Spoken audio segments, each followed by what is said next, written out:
For those of you out there who have always wondered how to be scouted and who it is that scouts you, I am joined here at the Leeds Rhinos training field with Simon Bell, the one who has found many great, amazing players at Leeds Rhinos. Simon, tell me a bit about what the system is like when finding a player.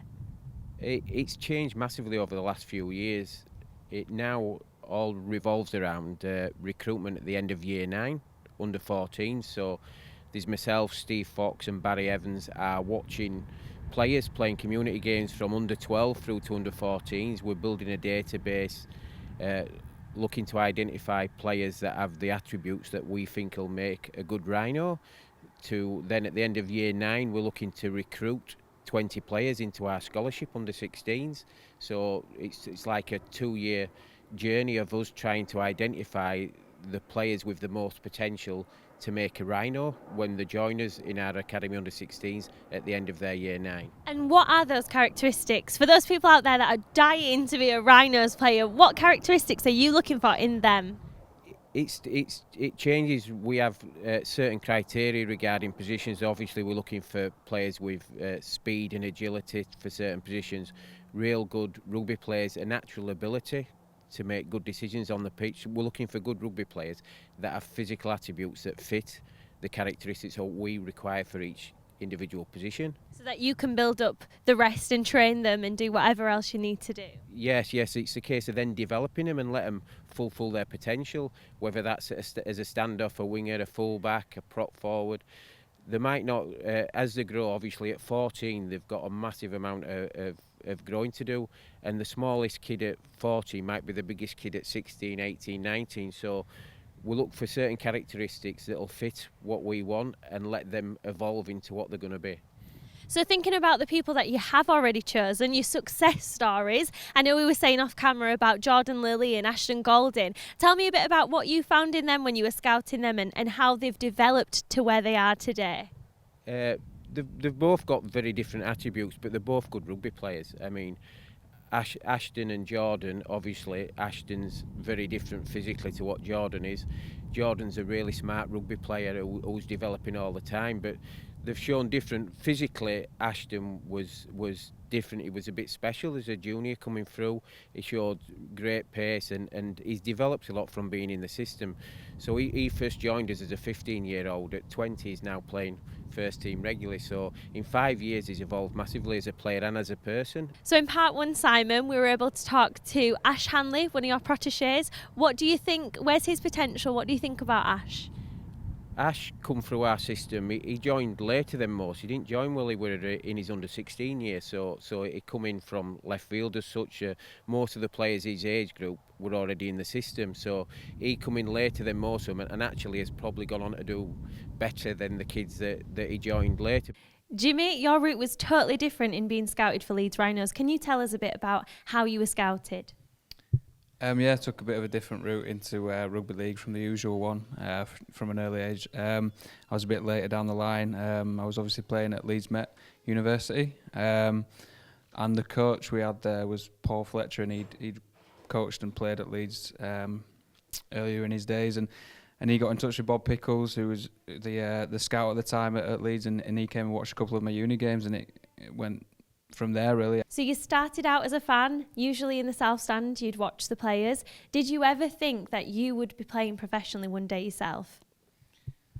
No, not at all. Obviously, yeah, as you said, I started watching the game with my brothers in the South Stand at Leeds. Had season tickets for a few years there in my teenage years, and I never really thought I'd ever get to that stage or that kind of level of playing.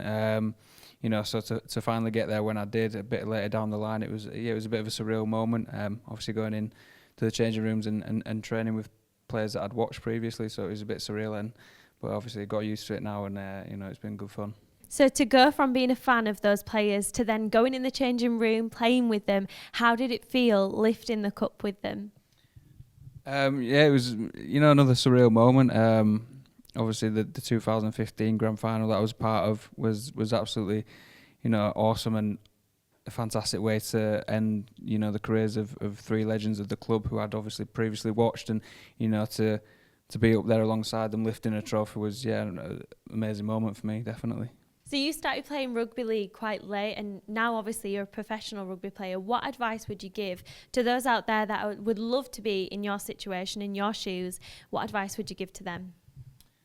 I think just to persevere. If you still have ambitions of playing in the game when you're getting a bit older, don't lose faith and keep working hard, because I think there's always opportunities out there. Like me, as he said, I came late into the game. I was 21 when I started playing with the academy, and not till 22 did I make my debut. So there's opportunities out there. So keep persevering, keep working hard, and something might be around the corner. Just don't forget to keep enjoying the game, and I think that's a big part of it as well. So keep enjoying it and persevere and work hard.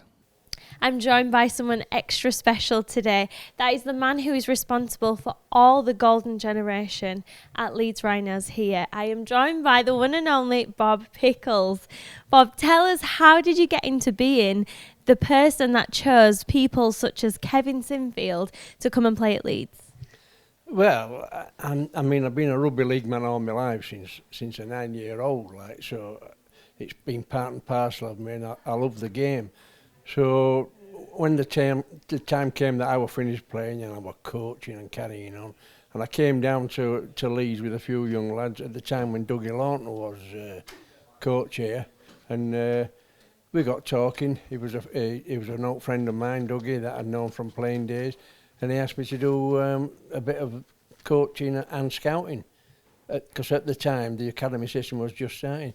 So that's what I did in them days. And in those days, what started off was, at the end of it was still a winter season, of course, then, and at the end of the winter season, I set up a weekend camp for all the players that I thought would be best around the country at certain ages. And we used to bring 30 players in, put them in Carnegie for a fortnight, for 2 days, coach them, play them on the Sunday, and select what we thought were good players out of them. So that's how that started at first, the scouting, really. Bob, what characteristics do you look for in somebody when you're scouting for a rugby league player? Well, obviously, I would think the first thing is the skills that they possess and show on the field of play. And then after watching it maybe once or twice sometimes, try and find a bit more about the character of the person itself. So that is also an important part. Or very important to fit in with the culture. I think that's one of the reasons why we had this golden era at Leeds, is because of the culture of the boys all being as one kind of thing. So if you get somebody in who doesn't fit in the culture, well, it would be no point bringing them into the club. So Bob, talk to me about some of your success stories, because you have some amazing success stories. Who are you going to pick? No, it's a bit unfair saying who I'm going to pick. I don't know who's my favourite ever player. That's hard to pick. I love them all actually, but I mean we can go as far as saying, has there been a better forward than Adrian Morley? Has there been a better all-round player than Kevin Sinfield? Have we ever had a pair of half-backs that have played together, as in Rob and Danny, that were, just magic together?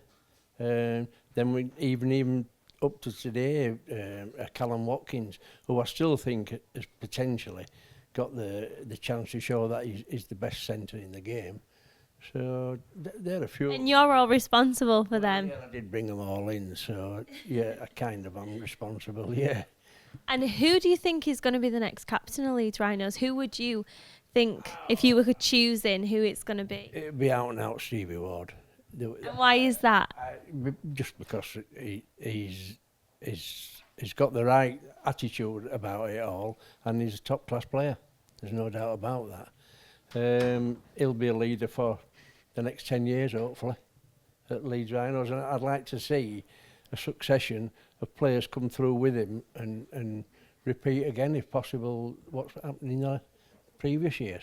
So, Bob, earlier you mentioned the characteristics of becoming a Rhinos player, becoming a professional rugby player. What characteristics do you think being a Rhino holds?